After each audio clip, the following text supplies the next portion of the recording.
What's going on, guys? We're back in the shop today. We're actually working on a, I would say, customer's C10. It's a long bed. It's an 84 GMC.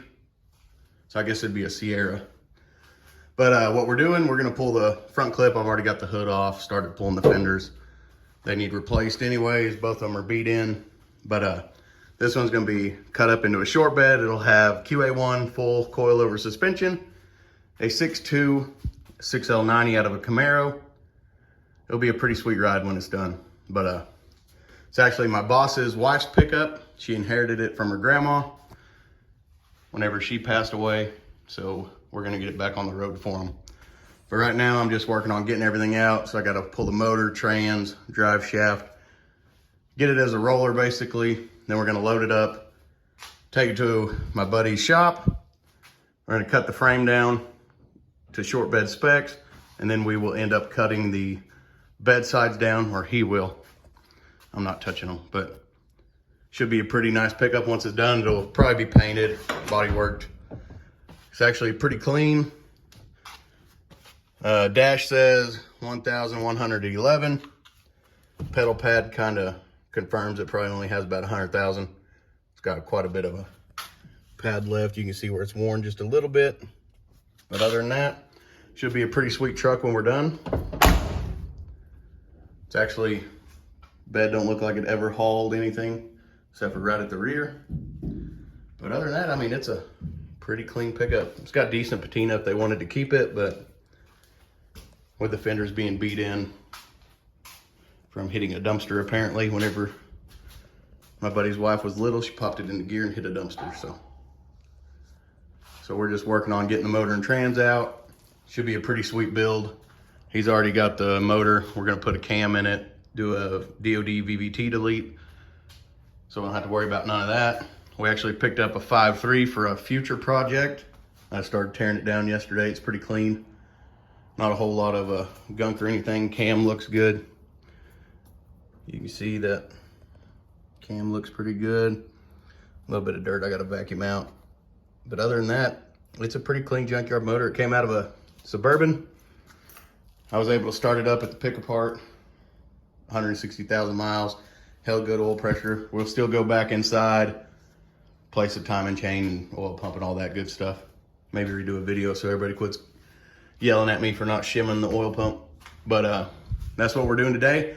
I'll come back after I get a little bit of work done, pull these fenders off, get the core support ready to come out, and I'll get back with you. Well, guys, as you can see, we got the passenger side fender off. Driver side's about ready to come off. We're running into some issues where it was wrecked.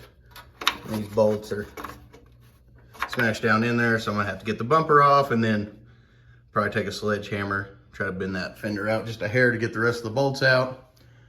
I'll have to undo the wiring harness, a few other odds and ends are attached to the fender and whatnot, but other than that, should come off pretty quick. Make a pretty quick work of it. Radiator seems to be empty, so hopefully we don't have a whole lot of fluid leak out whenever we disconnect everything. And once we get it done, I'll load it back on the trailer, take it over there, pull the bed off, or get ready to pull the bed, pull the cab, and we'll start cutting down the frame. It's a pretty clean truck for the most part.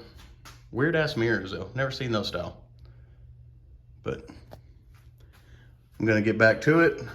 Just giving y'all a quick update. Have a few more bolts pulling that fender. And like I said, those two that are kind of smashed in, I can't get a wrench on them or get them out. So we're gonna have to get a little pry bar or a hammer and clearance them a little bit to get them out. And then we'll start pulling the core support once we get the driver's side fender off. But just figured I'd give you a quick update and we'll be right back. All right, guys, we got the driver's side fender off. Ended up having to take a Sawzall to the like the front filler piece. I couldn't get it to bend back out, so I just Sawzalled it in half. It needs to be replaced anyways. Next, I'm gonna work on getting the electrical off the firewall, so that way I can pull the core support, hood hinge, like cable, work on getting the radiator and everything out, and then we will start with getting the motor and trans out.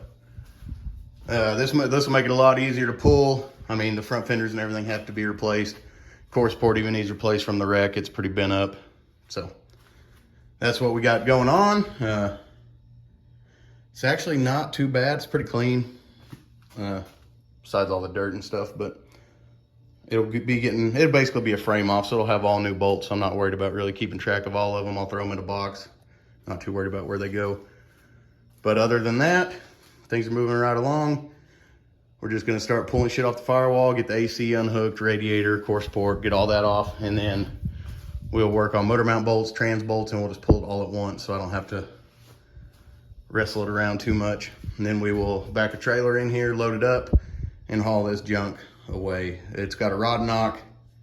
I might rob parts off of it as far as like air cleaner, pulleys and whatnot. But other than that, I don't really need nothing. Those manifolds I'll keep.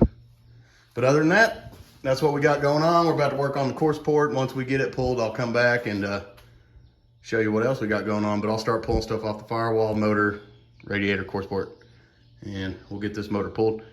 But we'll be right back. All right, guys, we got the core support off, the radiators, all that's out. So now we just got to pull the motor. We'll disconnect power steering.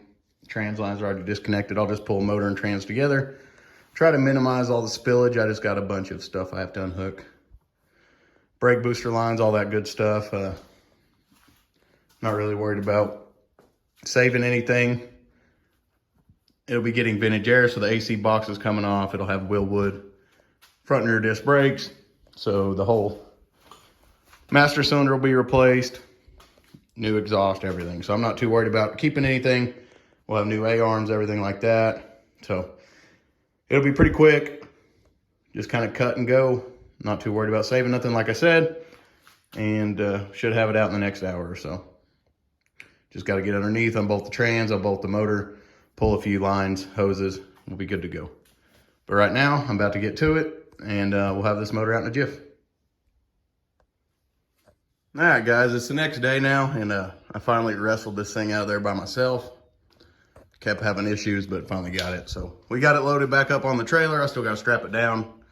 Then we will be headed to pull the bed, cut the frame, cut the bed sides, quite a bit. Shop's a mess. I got tranny fluid, power steering fluid everywhere. Got to get this junk out of here. But it's out. It's a long process, obviously. We still got to have the frame cut down, blasted, painted, get ready for all the QA1 stuff, which we can't blast the frame and paint it until we get the QA1, so we can get the coilovers and the all the notches and everything put in. We'll have to cut out the cups for the coil springs to make room for the coilovers. But other than that, I'm going to try to talk them into rewiring the entire pickup. I found a bunch of junk wiring. I'd like to put a brand new harness in it. But I mean, pulling it by yourself ain't super easy, but we got it done. But hopefully you'll be seeing more of this build on the channel in the future. It's gonna be pretty cool. 6.2, 6L90 out of a Camaro. Most likely we're gonna end up putting a cam in it, getting rid of the DOD and all that. So should be making about 500 to the tires by the time we're done. We're gonna put a 4.9" in it as well with about 370, so it should scoot and be able to cruise pretty easily. But that's all I got for you today, guys. If you enjoyed the video, like, comment, subscribe. Catch you on the next one.